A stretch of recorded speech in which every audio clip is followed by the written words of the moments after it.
Pemirsa, pemerintah Kabupaten Badung mengadakan lelang jabatan untuk 2 posisi eselon 2 menjelang hajatan pemilihan Kepala Daerah Pilkada Badung. Proses lelang ini telah dimulai pada tanggal 20 Mei dan akan berakhir pada tanggal 28 Juni 2024.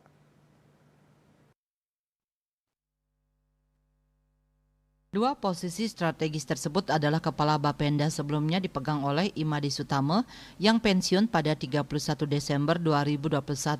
Saat ini posisi tersebut diisi oleh Pelaksana Tugas PLT Putu Sukarini.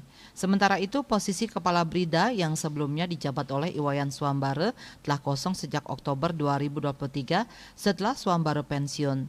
Jabatan PLT Kepala Brida kini dipegang oleh I Gusti Ayu Agung Trisna Dewi. Kepala Badan Kepegawaian dan Pengembangan Sumber Daya Manusia BKPSDM, IGD Wijaya saat dikonfirmasi membenarkan perihal tersebut. Sebelum dilakukan lelang, pihaknya telah memohon izin kepada Menteri Dalam Negeri untuk melakukan lelang jabatan.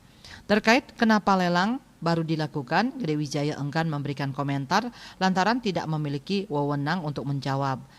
Selain kursi Bapenda dan Brida, jabatan eselon 11B yang akan ditinggal pensiun oleh pejabatnya beberapa bulan ke depan adalah Sekretaris Dewan Sekwan Badung dan juga Kepala BKPSDM Badung. Hanya saja sesuai persetujuan dari Mendagri, hanya diizinkan untuk mengisi jabatan yang kosong. Ia mengatakan jika tidak ada perubahan pelantikan, pejabat hasil lelang dijadwalkan pada 8 Juli 2024.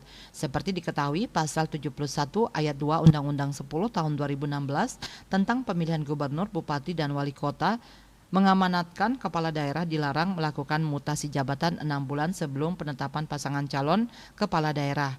Jika ditinjau penetapan calon kepala daerah dalam pilkada serentak akan dilakukan 22 September 2024. Artinya sejak tanggal 22 Maret kepala daerah dilarang melakukan mutasi kecuali atas persetujuan Menteri Dalam Negeri Mendagri. Parwato Bali Pos melaporkan.